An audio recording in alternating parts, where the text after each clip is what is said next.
Greetings, podcast listeners. Hope you're all doing well. Just a quick intro before we get into this podcast episode. A big shout out to the other half of Carousel sniper victim, Jack. If it wasn't for my partner in crime, Jack, we wouldn't have been able to get this episode up this week. We're getting Australian broadband connected. So yeah, we're without internet at the moment, but thanks to Jack, he brought his fancy Fandangle Techni Rubalaki dongle up, and so we had internet. So for the past 11 hours straight today, I've been working on this podcast, getting it ready for you dudes and dudettes, because we love you and appreciate you. Shout out to Robots for Eyes for the topic suggestion.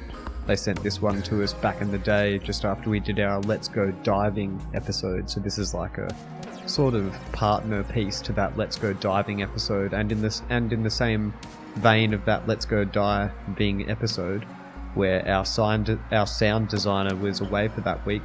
Our sound designer was away this week, so this one was all put together by myself. So if it sounds different or shitty and you don't like this one, you know why. But other than that, hope you all enjoy. Pre-production of the book is underway, so if you want that book action, get at us. We're working on that right now. Otherwise, I think that's it. Thanks to all of yous for listening. Love yous. Enjoy.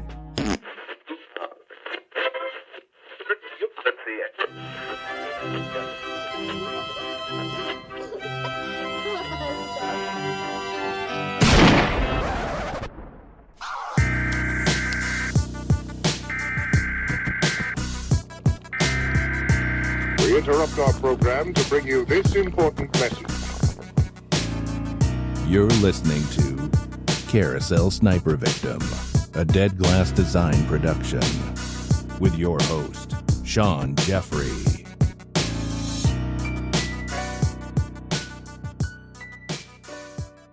In Utah tonight, authorities are considering shutting down a popular destination for adventurers. It's a cave which has now been declared a public hazard after a young father died inside. He was trapped in the deep cave and frantic rescuers managed to pull him to the surface, but then something went terribly wrong. The closest I could get basically was just seeing his two feet kind of eaten up by that little crevice. You know, I couldn't see his body at all. There's an incredible sense of disappointment and discouragement about that having happened, because they know that it was hard to get him to that point, and getting him back to that point again would be a real effort again. Well, we go to the moon. We're a species of explorer. I mean, that's built into our systems. Tonight, family and friends are mourning the loss of an adventurer who died doing what he loved. Mike Von Frem, ABC News. A video from a helmet camera shows for the first time how rescuers are trying to recover an injured man from Germany's deepest cave. 52-year-old Johann Westhauser has been trapped for 9 days after suffering injuries to his head and chest when he was hit by a falling rock inside the cave, which is 1,148 meters deep. Around 100 emergency workers are working around the clock to recover the researcher. Okay, go slowly. At the time of the accident, Westhauser was with 2 other men, one of whom took 12 hours to climb out and get help. The recent footage released by Bavaria's mountain rescue team shows the complex situation rescuers are working in to try and get Westhauser out as safely and securely as possible. Go slowly.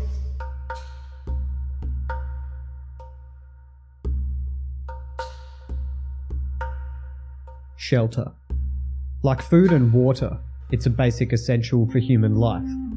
And just as nature provides us with the food and water so necessary for survival, nature can also provide us with the shelter that we need.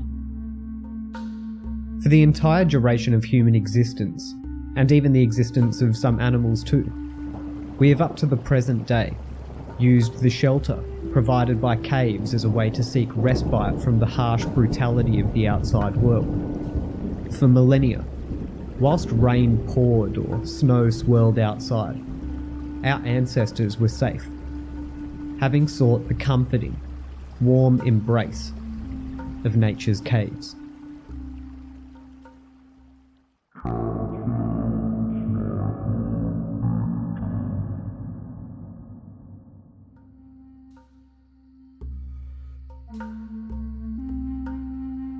Whilst I was studying an art degree years ago, I had to purchase one of those outrageously expensive university textbooks.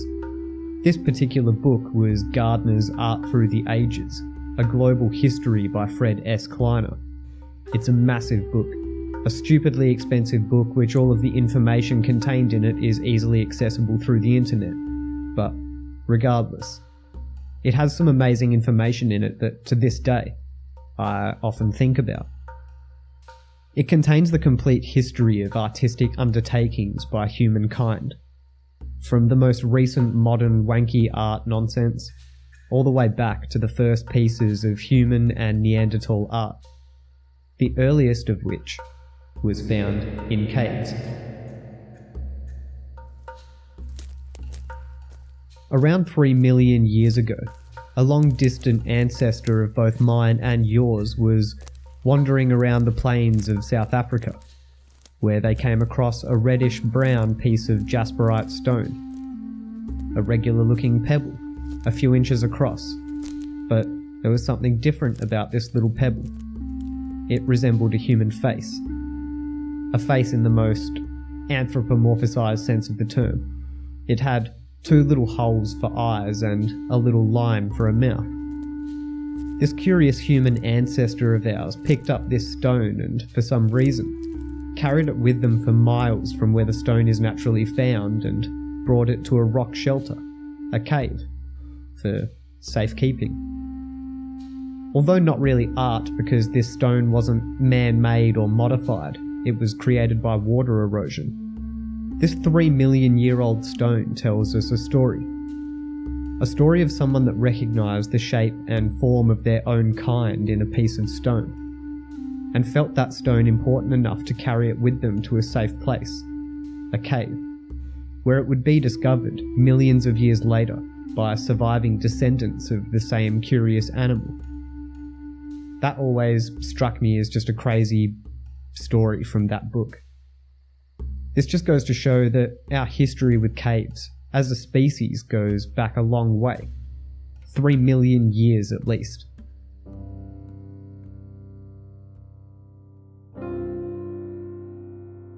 The Chauvert Cave in the Ardèche department of southern France is a cave that contains some of the best preserved cave paintings in the world, as well as other evidence of Upper Paleolithic life. It is located on a limestone cliff above the former bed of the Ardèche River. Discovered on the 18th of December 1994, it is considered one of the most significant prehistoric art sites, and the UN's cultural agency, UNESCO, granted it World Heritage status on the 22nd of June 2014. In addition to the paintings and other human evidence, the cave also contains fossilised remains, prints, and markings from a variety of animals, some of which are now extinct. Based on radiocarbon dating, the cave appears to have been used by humans during 2 distinct periods. Most of the artwork dates to the earlier Aurignacian era, 30,000 to 32,000 years ago.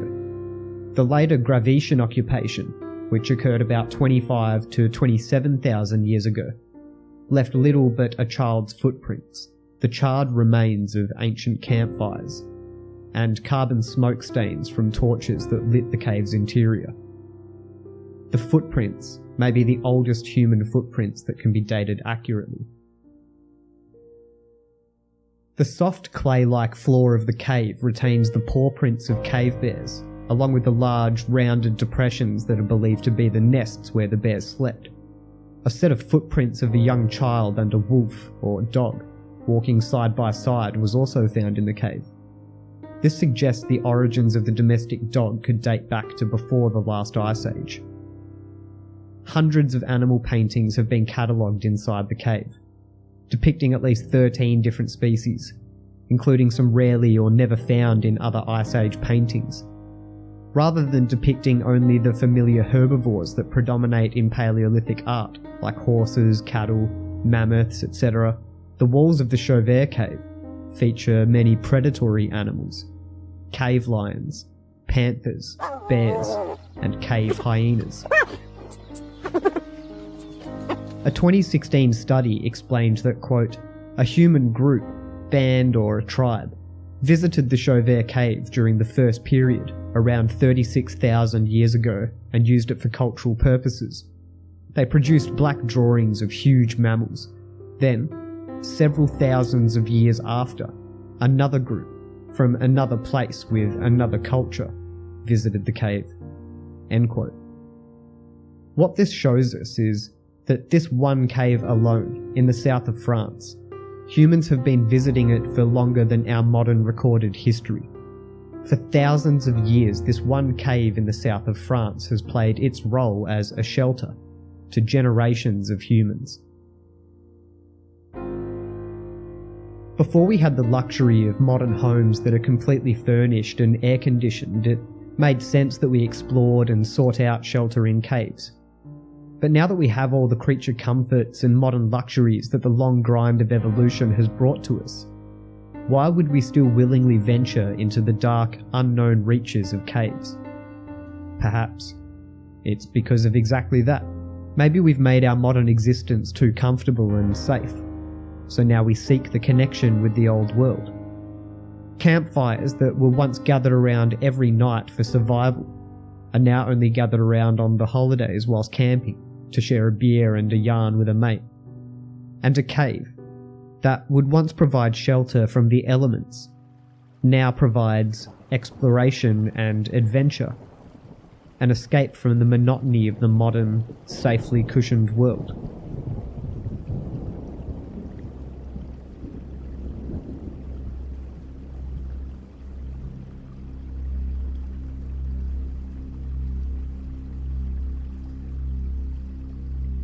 Midsummer, the 24th of June, 1967. In what would become the world's worst caving tragedy, 6 tough young men perished by drowning in the torturous extremities of Yorkshire's Mossdale Caverns. Classed as super severe, the cave was notorious as being Britain's most testing, its far reaches seen by fewer people than have walked on the moon. Unlike mountaineers, cavers face their challenges where nobody sees them, only making news when something goes wrong. Mossdale Scar is a crumbly limestone cliff high on desolate Coniston Moor. A river-like stream, Mossdale Beck, disappears at its foot into the cave. Bleak and rarely visited, some think it looks menacing even in the daylight. A geological freak, the caverns are really 2 caves in one. Entered down a crevice, the accessible passages wind for almost 7 miles or 11.2 kilometres, often only inches high, through shallow beds of Yoredale limestone where big caves should not even exist. Yet most of the stream flowing into the cave disappears near the entrance into impenetrable rocks. It reappears 5 miles or 8 kilometres away, 18 days later and 900 feet lower, at a pool called Black Keld by the River Wharfe. The unexplored cave between the 2 points would be one of the deepest and longest in Britain. It is, for some, an obsession to find the fabled missing link.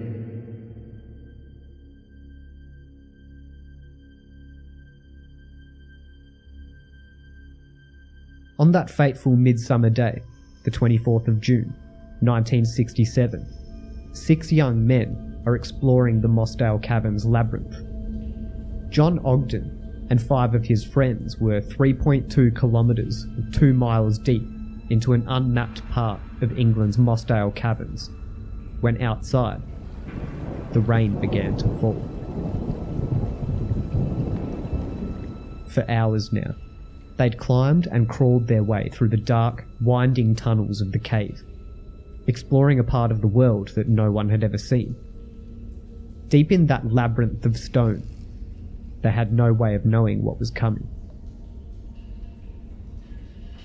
They had successfully made their way through areas of the cavern known as the Drown or Glory Swims. They've penetrated their way through rough and knee-wrecker passages, and finally, behind them, is the 900-foot marathon crawl, a low and narrow tunnel only passable by wriggling sideways in the stream. Now hours from the entrance, they are heading for the distant end of the cave where they hope to find new passages. Next comes the infamous Far Marathon. Still, spirits are high. They are making good time. Some of them at least have been here before. They laugh, they tease each other. A fun day out for these cave exploring enthusiasts, or spelunkers. The group hopes to chart some new passages, to make a discovery, to put their names on the map. But then, one member of the group mutters, "Hey lads, what's that rumbling? That's not the stream going up, is it?" In the downpour, the creek outside of the mountain was rising. Soon, there was a full-on flood. The entrance was buried under a rising lake, and the water came rushing into the cave through every single pathway. This is every caver's worst nightmare. Laying flat out in water. Not a joke that cavers like. But now, everyone hears it. Unmistakably, sickeningly, the water is surging in. The pressure wave rushes at them like a gale. As far as anyone knows, no one's been down here this deep. Mossdale Caverns could flood completely. But still, the group doesn't panic.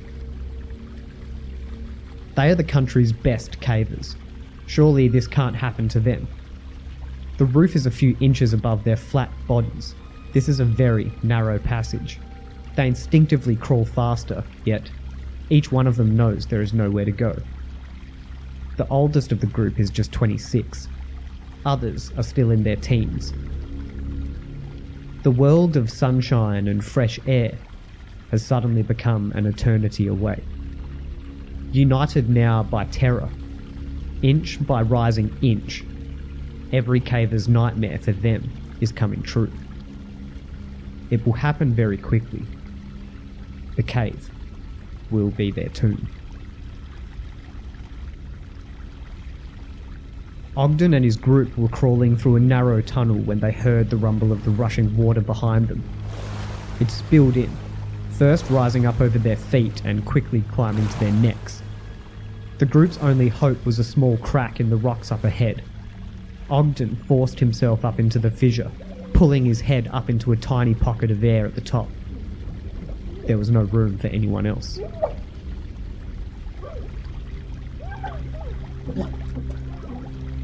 Beneath him, the water filled the tunnel, and every one of his friends slowly drowned.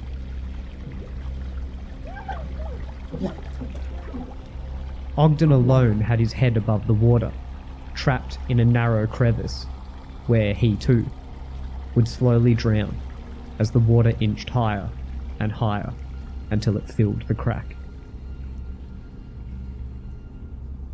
The Mossdale disaster made global news.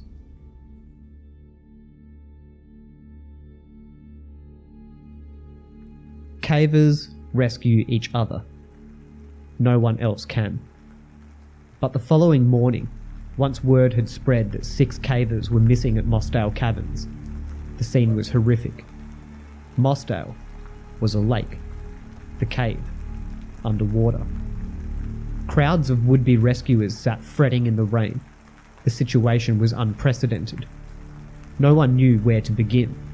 But soon, a convoy of fire engines and earth-moving equipment were grinding up the moor. As the midsummer dawn broke, the scene resembled a war zone. Hundreds slaved, many using their hands to dig a diversion ditch, 6 feet wide, 10 feet deep, and 100 yards long, and build a 10-foot dam, 15 feet thick, and 70 yards long. It was shaky, unstable, later reinforced by 10,000 sandbags, but created in one morning, it was virtually a miracle. A race against time that many dedicated diggers believed was already lost. Then came the wait. Would the dam hold? Would the water levels fall? And if they did, what then? By the following afternoon, after multiple failed attempts at entering the caverns, all the bodies had been located. 5 bodies were found in the infamous Far Marathon Tunnel, and the 6th member of the team, John Ogden, was found wedged up into the crevice. He apparently had struggled up further and further into the gap in an attempt to escape the rising water until he could go no further. The families of the deceased cavers, along with the coroner and police officials, decided it best to seal the cave with the bodies inside. Retrieving the bodies was just too dangerous. Although the cave was officially sealed that year, in 1970, friends of the victims got into Mossdale Caves, and with the permission of the families, moved their remains to a higher-level cavern, out of the reach of the floodwater. They later named this cavern the Sanctuary, and the 6 bodies are entombed there to this day. To quote one of the caving experts that was assisting in the search and rescue efforts that day, Mossdale will always pit man against cave. Despite modern equipment, sooner or later, a cave like Mossdale always wins.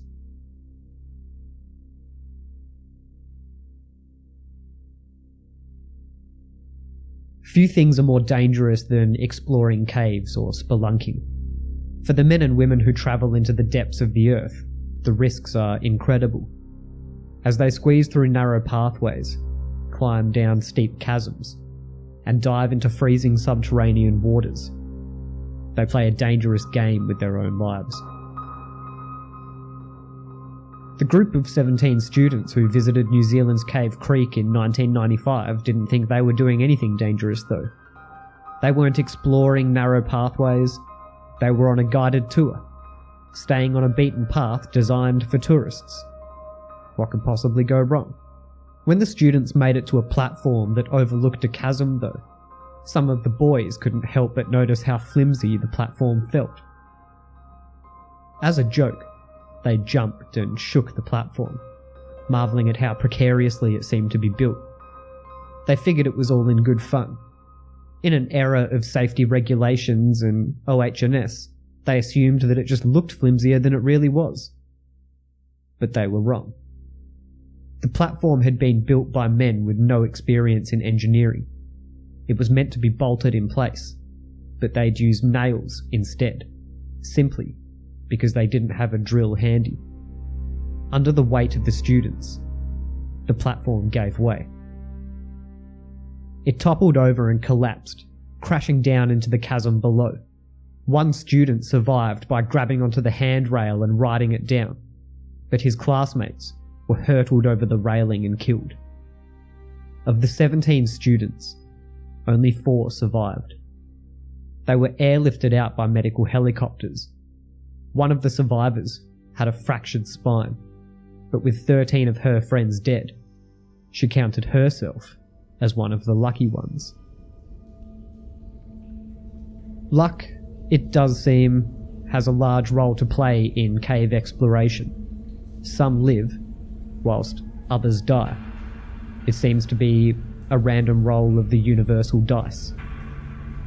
In 1988, Andrew White was on a team of 15 people, exploring one of the deepest caves in the world. They would never see the bottom. But not because they all died. A freak storm hit. A flood of water poured in through the cave entrance, and the middle section of the entire cave ceiling collapsed.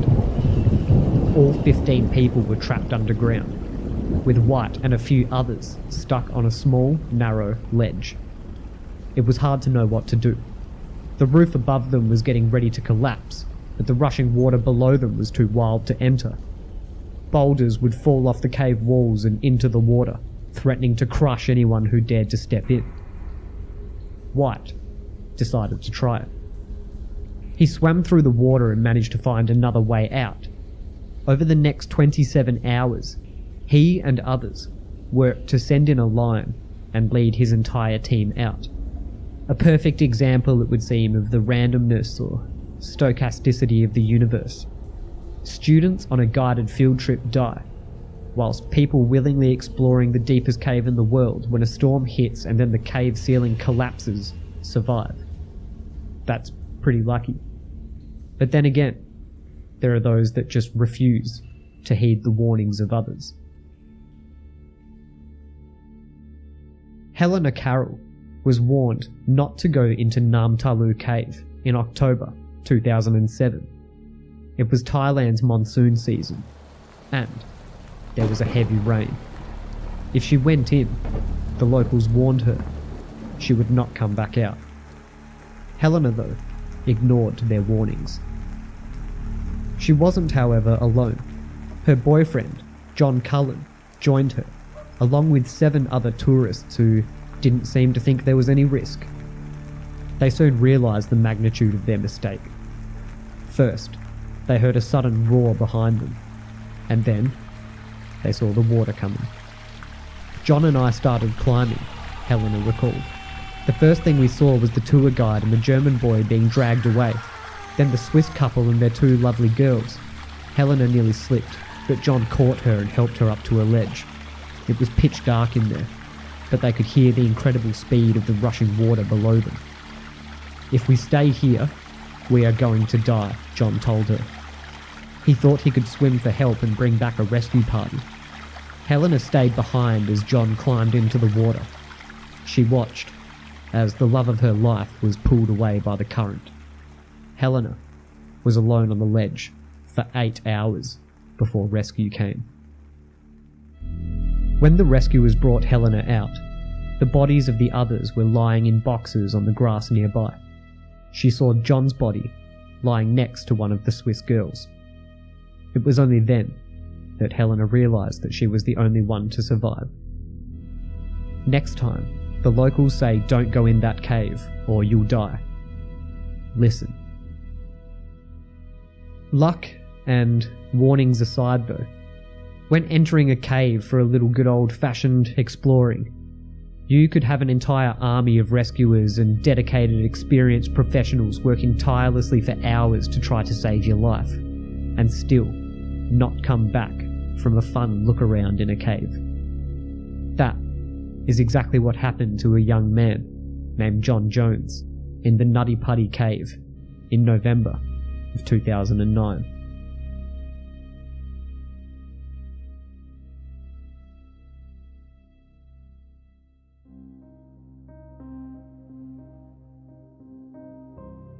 During the evening of November 24th, 2009, John Jones and a group of fellow cave explorers entered the Nutty Putty Cave, located near Salt Lake City, Utah. Nutty Putty is a hydrothermal cave, known for its tight twists and narrow crawl spaces. It has been shut down from time to time because it's so dangerous, yet spelunkers of all ages are always keen to navigate the little crack, and John Jones was no exception. Tragically for him, Nutty Putty was his final resting place, and his last adventure would be fraught with psychological horror.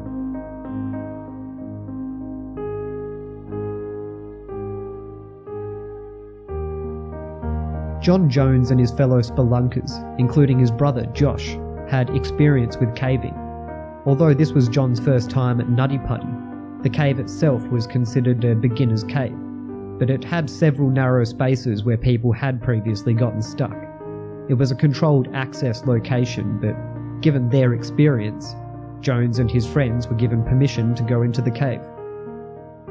John and his brother Josh, along with 2 others, broke off from the rest of the group in Nutty Putty to find the birth canal, a challenging, tight section of the cave's passages.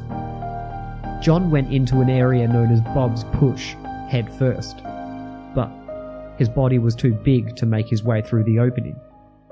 He spent the remainder of his life surrounded by rock, 150 feet below the surface of the earth, and unable to free himself. John's position in the cave was problematic from the outset. At 6 feet tall and weighing 180 pounds, John got wedged into a position where his head was below his feet, causing the blood to rush to his upper torso and head. When trauma doctor Doug Murdoch heard this, he was immediately alarmed. Being upside down, your body has to pump the blood out of the brain all the time. Your body isn't set up to do that. The entire system starts to fail.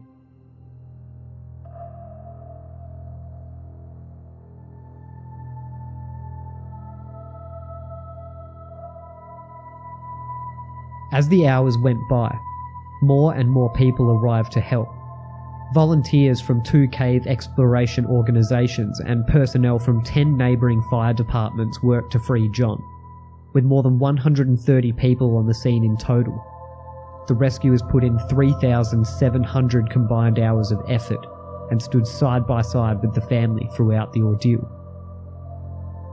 State Senator John Valentine, a rescue worker who had been doing that sort of work for 30 years at the time, called the rescue very agonising.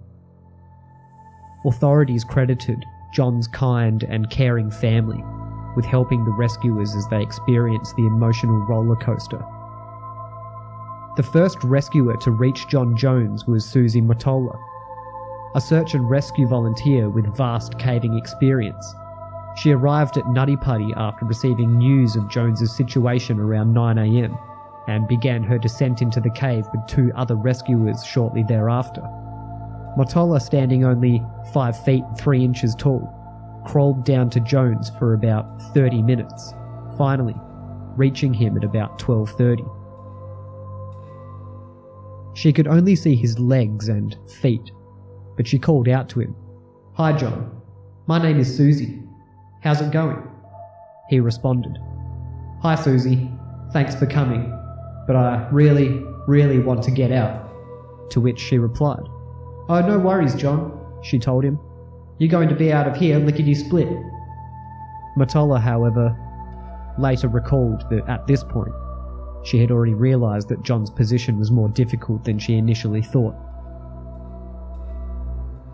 Another rescuer, Ryan Schertz, had been trying to save John Jones for 19 hours so far. The first goal of the rescue team was to get John into a position that was less detrimental to his heart and lungs. With the use of ropes and pulleys, rescuers were able to move John out of his hellish upside-down position. "I'm sorry I'm so fat," John said. "It would be so much easier for you guys to get me out of here if I wasn't so fat." Ryan promised that he'd be his workout buddy when they got out. For now, the pulley was in place, and they were going to start pulling. John needed to brace himself. When they yanked him up, John shrieked in pain. They gave him a break. Ryan talked him through it, and then the team pulled again. This time, things got a lot worse. A natural arch through which the rope was fed shattered under the weight, and the rope broke free. A metal carabiner fell and hit Ryan in the face, causing him to bite his tongue in half. John fell back down the hole. Ryan had to get out. While blood gurgled out of his mouth, he promised John that he'd be back for him. Ryan's team helped him escape the collapsing cave, and Ryan's father went in to take over for him, reassuring John. Once rescuers realised how difficult it would be to free John, they started brainstorming. They considered greasing him and ordered 6 gallons of vegetable oil to try and slide him out. They also thought about using explosives, but the danger to John was just too great. They considered chisels and axes, but it took hours to chip away small amounts of rock. Unfortunately, John's position was such that no large equipment could get near him. After the pulley system failed and John slid back into his previous immovable position, rescuers started to rig up a second rope and pulley mechanism to try and lift him out. John's body, however, was already showing signs of respiratory failure.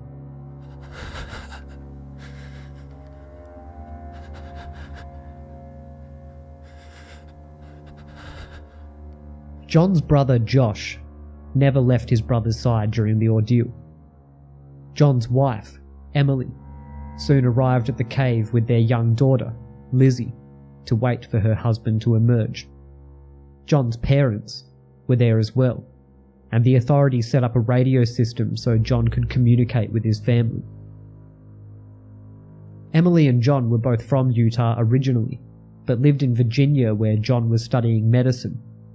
They were home visiting family for Thanksgiving, and, tragically as well, to announce the upcoming birth of their second child.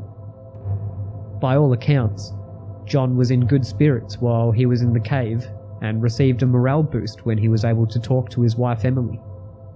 Despite maintaining good spirits, John was having difficulty breathing late into the day on Wednesday, November 25th, and lost consciousness about 24 hours after first becoming trapped. Rescuers were able to get close enough to check John's vital signs around midnight and discovered that he was dead.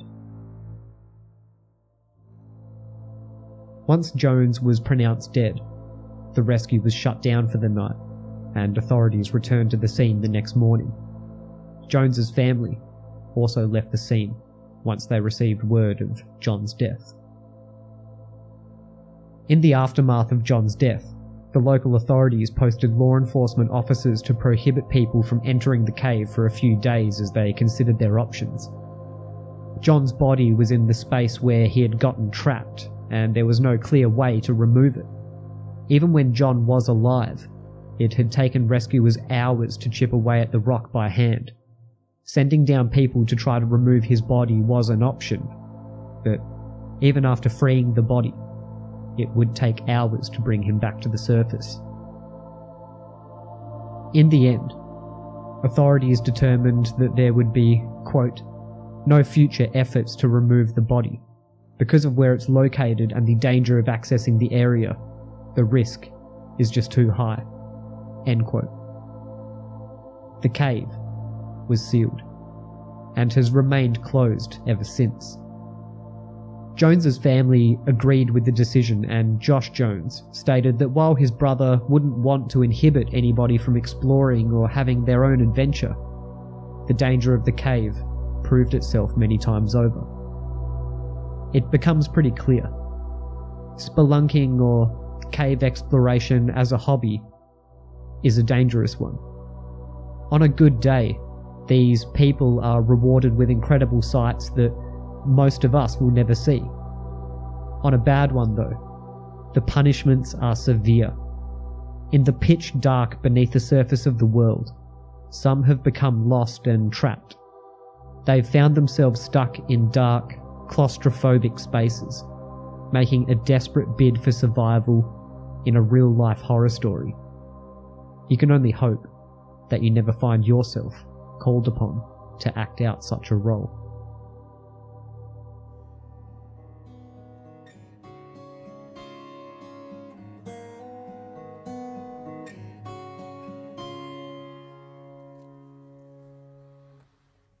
Bury me softly in this room.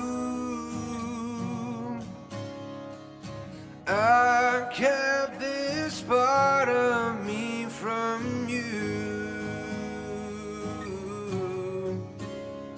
and sandal rains down, and here I sit, holding red flowers in a tomb,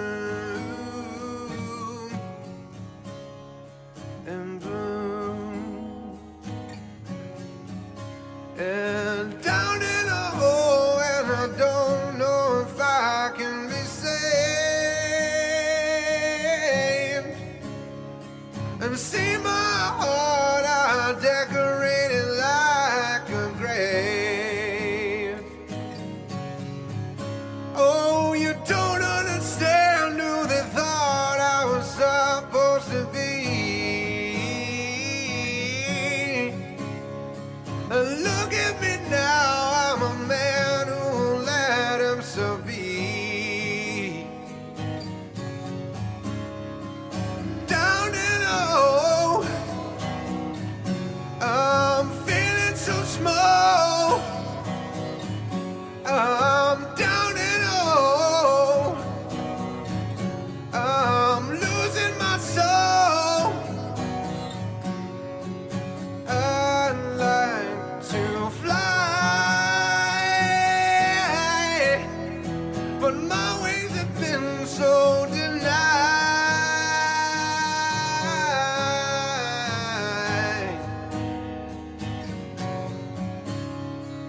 Down in a hole, and they put all the stones in their place. And I've eaten the sun, so my tongue has been burned of the taste.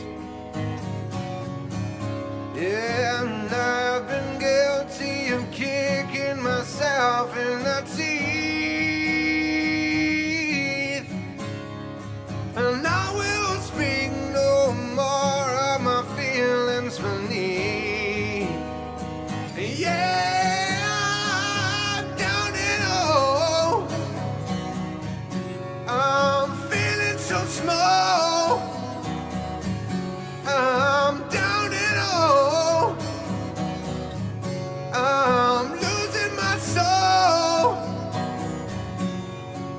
I'd like to fly,